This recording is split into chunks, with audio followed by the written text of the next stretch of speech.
resulta muy interesante analizar el proceso electoral en los Estados Unidos.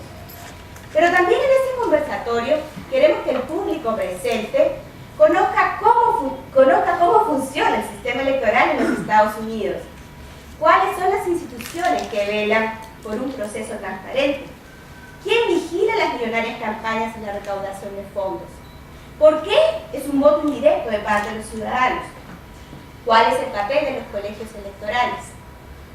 Tras conocer el sistema electoral, también deseamos saber cómo se diseñan las estrategias electorales, qué elementos se deben tomar en cuenta para ganar una elección, por qué hay que reforzar la campaña en ciertos estados y no en otros, y cuál es el rol de las nuevas tecnologías.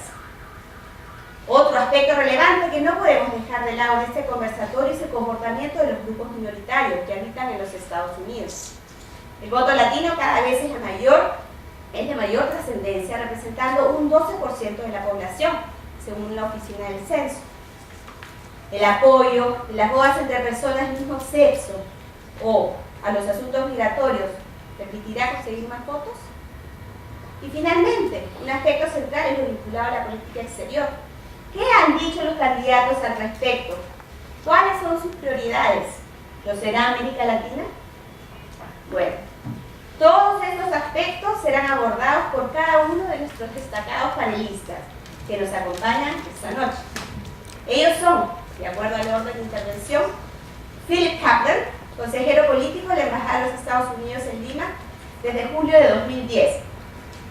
Se unió al Servicio Exterior estadounidense en 1994. Ha representado a su país en Santo Domingo, Ciudad de Panamá, Ankara y Viena, además de haber realizado diversas funciones en la sede central del Departamento de Estado en Washington, D.C. Antes de iniciar su carrera diplomática, Kaplan trabajó como periodista del Central Daily Times en State College, Pensilvania. Estudió ciencia política en Boston University y obtuvo una maestría en periodismo en American University en la ciudad de Washington, D.C.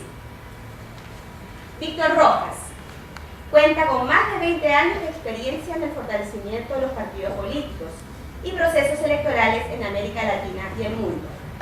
El señor Rojas ha liderado proyectos de NET, USAID e IFES en Nicaragua y Tayikistán. Experto en el uso de las nuevas tecnologías de la información, ha asesorado campañas políticas y comunicación desde el gobierno a presidentes y candidatos a nivel local, regional y nacional. Hoy es el director residente del Instituto Nacional Demócrata, NDI, para Asuntos Internacionales, con sede en Lima. Luis Núñez es venezolano de origen portugués, licenciado en Relaciones Internacionales y doctor en Ciencias Políticas. Posee también una maestría en Psicología de la Comunicación. Es consultor internacional con más de 20 años de experiencia. Se ha incorporado al NDI desde 1998, donde es entrenador y facilitador en distintos talleres y cursos en casi todos los países de América Latina y Estados Unidos. Fue convocado por el NDI para dirigir la oficina de la Misión de Observación Electoral de las elecciones peruanas en los años 2000 y 2001, en un proyecto conjunto con el Centro Carter.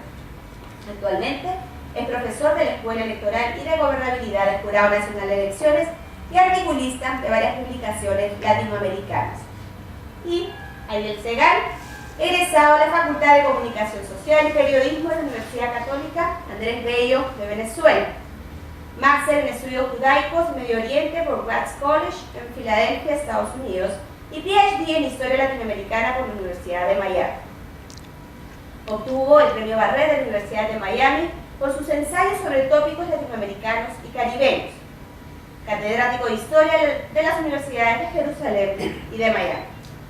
Actualmente enseña en la Universidad Peruana de Ciencias Aplicadas y se desempeña como analista internacional para Radio BBC, Diario La República, la revista Gente, y para las radios, Radioprogramas del Perú, Radio Caracol de Colombia y Miami, La Voz de Israel, y Red Global de Miami y Venezuela.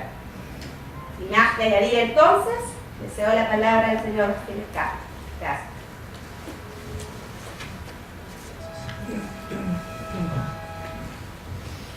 Gracias, Elaine.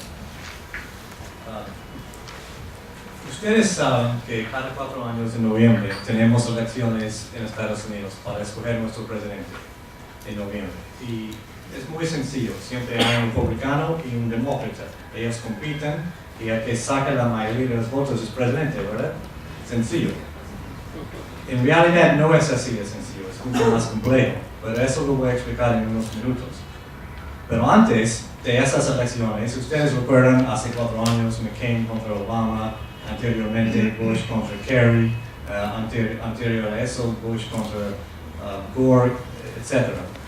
Pero antes de las elecciones generales, nosotros tenemos comicios. Y en los comicios, los partidos escogen sus candidatos. Hay el Partido Demócrata y el Partido Republicano tienen comicios en todos los 50 estados y así los votantes escogen los candidatos para la elección general, para la segunda ronda.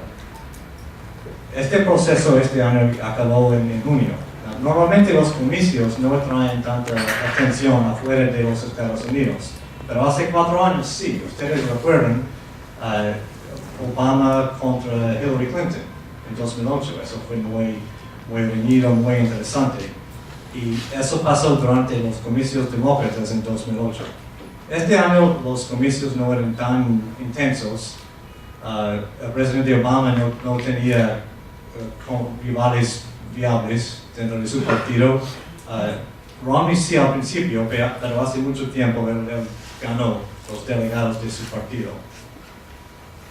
Todavía, no todo el mundo está esperando las elecciones entre Obama y Romney, pero técnicamente no son los candidatos oficiales todavía, porque los partidos no han tenido sus convenciones. Los republicanos van a tener su convención a partir del 27 de este mes en Florida, y los demócratas el 3 de septiembre en Carolina del Norte. Y en estas convenciones los partidos van a nominar oficialmente sus candidatos para las elecciones generales. Pero es bastante claro que van a nominar a Obama y Romney. Entonces, no oficialmente la campaña ya empezó, pero oficialmente no todavía. Y los candidatos van a nombrar, probablemente antes de las convenciones, pero poco antes, sus candidatos para la vicepresidencia. Entonces vamos a tener las convenciones en este mes y el mes que viene, y después vamos a la campaña. En noviembre tenemos las elecciones generales. Y como mencioné, no es tan sencillo como aparece, porque en Estados Unidos no tenemos un voto directo. No es una cuestión de simplemente contar los votos a nivel nacional. Eso es porque tenemos un sistema que se llama el colegio electoral. En el colegio electoral, cada estado de los 50 estados del país valen un cierto número de votos electorales en el colegio electoral. Y este número está relacionado con la población. Entonces, el estado más grande es California. California tiene 38 millones de habitantes y California vale 55 votos electorales en el colegio electoral. Y todos los estados más pequeños valen solamente 3 votos electorales. Por ejemplo, el estado más pequeño es Wyoming. Wyoming ni siquiera tiene 600,000 habitantes. Wyoming vale 3 votos electorales. Y casi todos los estados, 48 de los 50, utilizan el sistema del ganador gana todo. Y este concepto es muy importante, porque para entender las elecciones y las campañas electorales americanas hay que entender este concepto. Por eso lo voy a explicar un poquito con ejemplos. En este sistema del ganador gana todo, por ejemplo, vamos a suponer que en noviembre en el estado de California el presidente Obama gana California por 3 millones de votos, una victoria contundente. En este caso, si gana por 3 millones de votos, el presidente va a ganar todos los 55 votos electorales de California y Romney 0, 55-0. Y para ganar las elecciones se necesita 270 votos electorales. Now, vamos a suponer que en vez de 3 millones de votos, el presidente Obama gana California por solamente 3 votos, en una elección muy reñida. En este caso, el presidente va a ganar todos los 55 votos electorales de California y Romney va a ganar 0. O sea, el margen de la victoria en cada estado no cuenta. Y es muy importante entender eso porque eso explica cómo funcionan las campañas electorales en Estados Unidos. Por ejemplo, durante la campaña, empezando después de las convenciones hasta noviembre, no van a ver al presidente Obama en California con mucha frecuencia. El presidente no va a hacer mucha campaña en California. ¿Por qué? Porque sabe por las encuestas que va a ganar el estado de California. Y no puede perder en California porque la diferencia es bastante amplia. So, él no va a gastar dinero, no va a perder su tiempo haciendo campaña en California donde sabe que va a ganar. Tampoco va a hacer campaña en Texas, porque sabe que no puede ganar en Texas, que Romney va a ganar. Entonces, no van a ver Obama ni en Texas ni en California. Otra persona que no va a aparecer en esos 2 estados, California y Texas, es Mitt Romney, porque la misma lógica funciona al revés para el candidato republicano. Él sabe que va a ganar en Texas por las encuestas, sabe que va a perder en California, y como el margen de la victoria no cuenta, no va a pasar tiempo ahí. Lo que sí van a ver ambos candidatos con muchísima frecuencia hasta las elecciones en noviembre es en los swing states o battleground states. Now, si ustedes han seguido las elecciones americanas anteriores, ustedes recuerdan que hablan constantemente de los battleground states y swing states. Esos son los estados donde la elección es muy reñida, donde cualquier candidato podría ganar, donde hay un esfuerzo especial, donde un debate, un discurso, un anuncio podría afectar el resultado. Y este año esos son estados como Florida, Pennsylvania, Virginia, Nevada, etc. Y estos estados, el resultado de las elecciones en estos estados en el medio, van a determinar el resultado de las elecciones americanas. En este año y siempre, en el pasado siempre ha sido así. Sí, por eso hay que poner énfasis en estos estados.